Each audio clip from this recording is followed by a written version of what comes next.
What was that? I don't want to do this review, but I have to. When the two highlights of this finale were these two beings that have nothing to do with Wendy or the Xenomorph, that's how you know the show may have fumbled something. Alright? And that is a pretty succinct summary of the season as a whole. I'm not a toxic Alien fan. I defended Alien Romulus. I was one of the few that did. Okay? I will shill for this franchise more than anyone. My fans know how much I shill for it. I've defended Alien Earth and talked about it highly in most of my videos because I've let a lot of things go. But at some point, you have to stop giving a fuck and tell the truth. Alien Earth, the finale just dropped. Hybrids have taken over, y'all. It's their turn to rule. All the corporate overlords have been thrown into prison, including the CEO, including his assistant, who, spoiler alert, is a synthetic. These two as well, who have a pretty awesome fight, granted. Everyone is put into prison, and now it's their turn to rule. And guess what? We got an adult and baby Xenomorph there protecting their majesty's grace. They are Wendy's personal security team against the Weyland forces that are oncoming. Let me talk about the positives of this finale, because I'm a fair man, before getting into the smoldering dog shit. Teocellus. He's a pretty creepy creature. Once again, he's a highlight of the show. The moment that this guy was like, I need you to possess someone weaker than me so that you won't kill me, I knew what was going to happen. The moment this guy, the brother of Wendy, was invited into a room and I saw that container empty and open, I was like, oh, fuck. I don't want to see what's about to happen. I thought he was dead. I thought he was going to die right there and this would turn Wendy full-on dark, woman in dark, xenomorph villain mode. But no, it didn't happen because the show... Well, we'll talk about what the show really wants here. And Wendy's able to slap Teocellus around and he goes into some socket and escapes. Meanwhile, this synthetic tries to fight Wendy and she freezes him. Because remember, Wendy's a god. When anything that involves electricity or technology is at play, she can control it like this. She's Thanos. That's it. She don't even need a fucking infinity gauntlet. She froze him like he was nothing. She can make gates open like they're nothing. She can literally make you think you're talking to somebody that you're not. She can literally play videos from anywhere. She's literally all-powerful when tech is in the realm. But Teocellus survives, he escapes, and he reanimates a dead corpse and possesses it. Good to know. Dead bodies are now used by Teocellus. It makes you wonder, Teocellus really doesn't care to travel in its own little tentacle body because of how vulnerable it is, obviously. It can be squished. So it wants to travel in a larger host. And who knows what he's going to get up to. He's going to be killing a lot of Weyland soldiers, I'll tell you that much. I don't want to see what happens when Teocellus has a gun on him. Kirsch and the cyborg get into a pretty cool fist fight, where I thought Kirsch was straight up dead. And I was panicking because I'm like, bro, Kirsch is one of the more interesting characters. And so is the cyborg, to be fair. And Kirsch got his back snapped and broken in a pretty cool fight. I don't know how I feel about a cyborg who has really strong mechanical parts, but he's also part human. I don't know how I feel about a cyborg not being dead to Kirsch's, like, chokehold. I feel like Kirsch would break his neck, but then you could argue, oh, maybe his throat is cybernetic. But in a fight, I feel like synthetics are really fucking powerful, so I don't know. But cool fight. I'm glad they kept both of them alive. The plant creature. I made a video preceding the finale saying here's what needs to happen. They need to establish this creature as a threat because they've forgotten about this creature. They didn't forget about this creature in this finale. He is actually one of the highlights of the finale. Like I knew, he opens up and there's something there. He opens up and turns into the star-like flap that's able to climb onto walls in a very scary way, might I add. This is one of the most terrifying aliens I've ever seen. Because the idea of this thing just being there on the wall and then flapping onto you is fucking disgusting. And it hangs over one of the security guard chicks, uses his tentacle to suck her up and just bleeds her, just disgustingly destroys her. And it's scary as shit, man. I'm telling you, I was waiting for this plant creature to do something. It did something. It did not disappoint. I will give the show props. They didn't forget about it. And then you see some 2-second spurts here and there of the Xenomorph killing these guards. Bro, the Xenomorph has lost all its aura. It just has to be said. The Xenomorph is no longer the highlight of the show. For fuck's sake, does the Xenomorph actually do anything in this episode? He kills a couple guards, and most of the soldiers that he kills, it happens very quick, in short bursts, and a lot of it happens off screen. I don't think the Xenomorph actually does shit in this episode prior to that. Let's talk about the cons now, because there are a few. This show in my estimation, it feels like they're trying to do two different things, which is why it feels like two different shows amalgamated into one.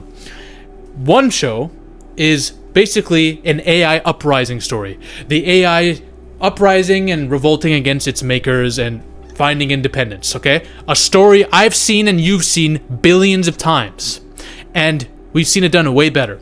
And then another part of the show is xenomorphs. Xenomorphs are on Earth, and it's the humans and our ragtag team of characters trying to fight them. It feels like two different shows. None of these two different shows are done spectacularly well. They're actually very average. Especially the Xeno storyline, which is very undercooked. Don't even get me started on the synthetic hybrid storyline, because a lot of those characters you don't even give a fuck about to begin with. The xenomorphs have become dogs! They've become poodles! They become the poodle my family used to have in their house that took a shit in my bed 7 times.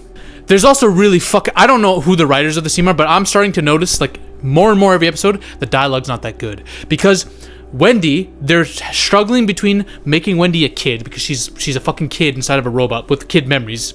Not even, right? She's a child. They're trying to have childlike dialogue, but then they have her say lines that a child never would. That's like an adult dramatic line.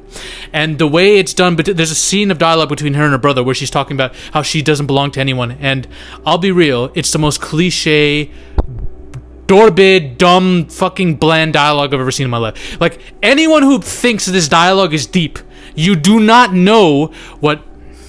I don't want to go off. There are layers of subtext that you can put into dialogue to make it deep. I fucking hate it when people use that word, deep. Oh, deep. You don't know what deep is, y'all. This is not deep dialogue. This is a very surface level, cliche dialogue. And it does, again, they don't know what they're doing because they're trying to write a child and an adult at the same time. And clearly it's a struggle.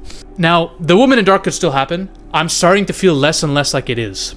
Because I don't think their goal here with Wendy is to make her that kind of creature, okay?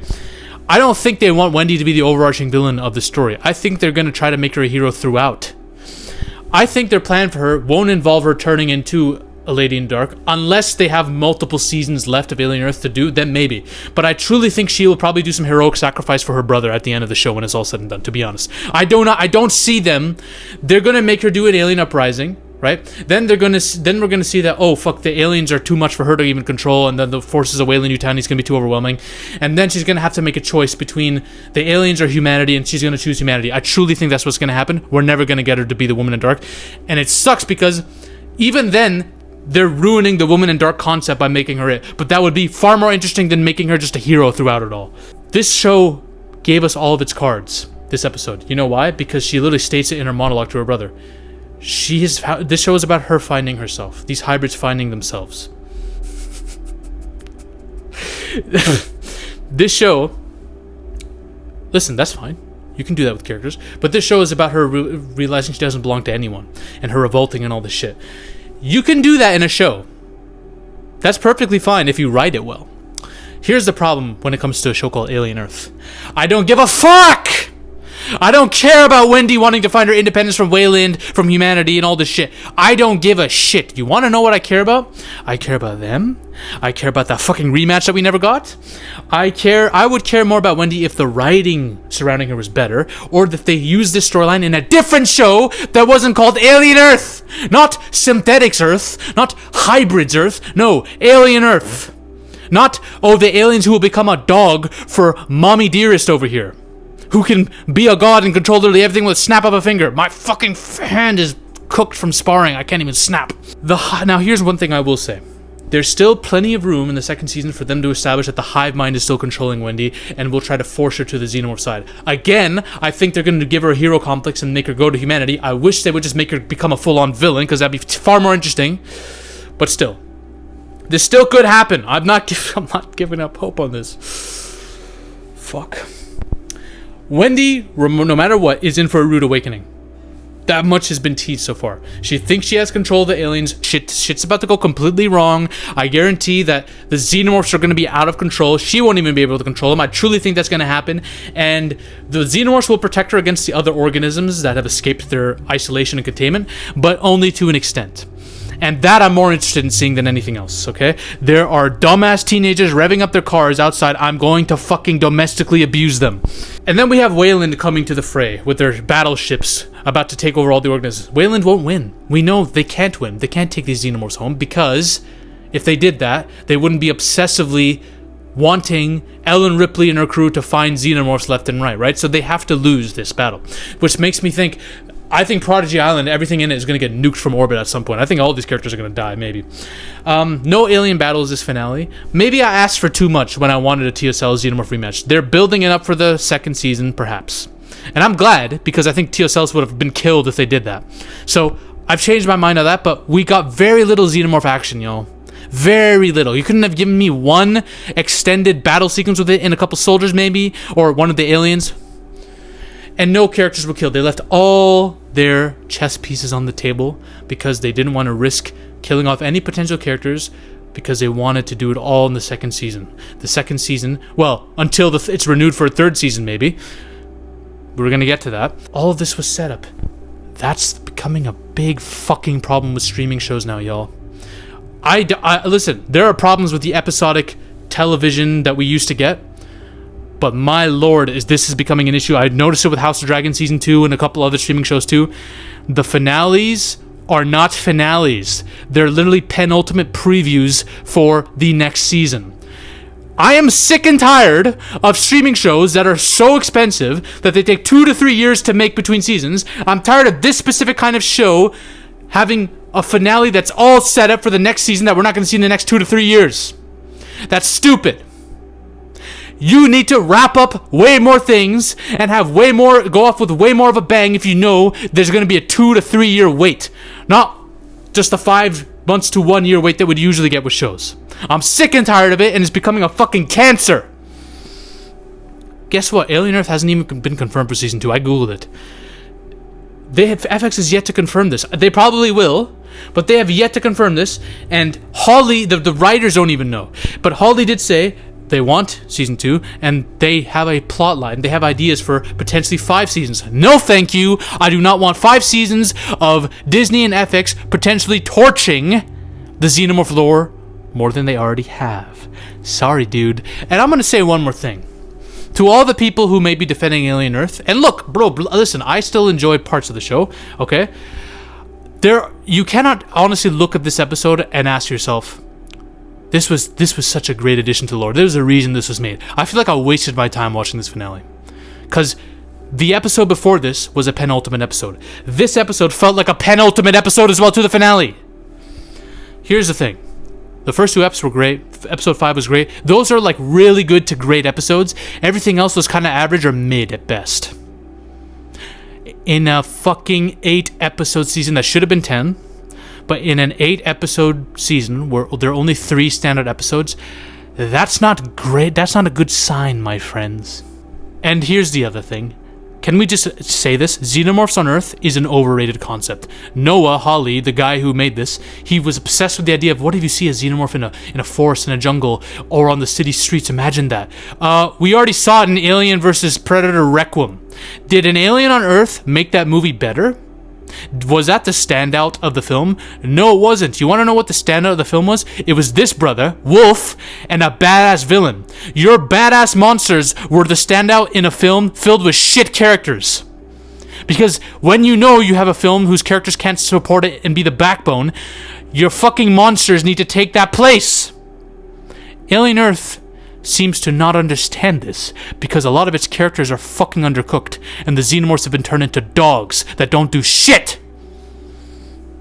If you don't have an Ellen Ripley level character, one of the best lead females ever, for those who say girl boss, all this shit, I will give you Ellen Ripley. She literally insulted Wayland's IQ several times. That's a based female if I've ever seen one.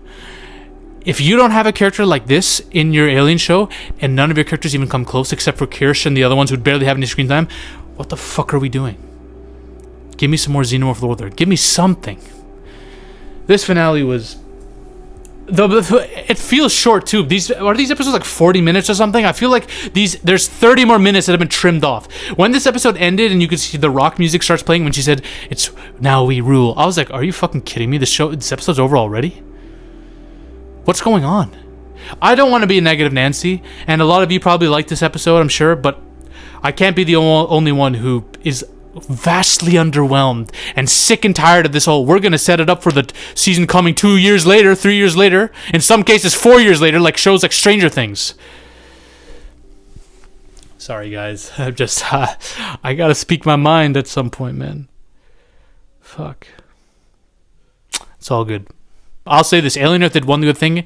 It showed me how to take on a xenomorph in a street fight, alright? And I made a whole video demonstrating how to do that. If you want to watch that, it's on my channel. You can watch it over here. Look at the end screen of this video. Bye. Ladies and gentlemen, we are on a mission to take over Hollywood. But the army must keep growing. If you want to suggest video topics to me, or talk about your favorite movies or favorite film theories in a community with like-minded individuals, join the Zafy Discord now. Link is in the description and the comment section as well. Join us. This movement is just beginning. We're taking over Hollywood, one coke line at a time.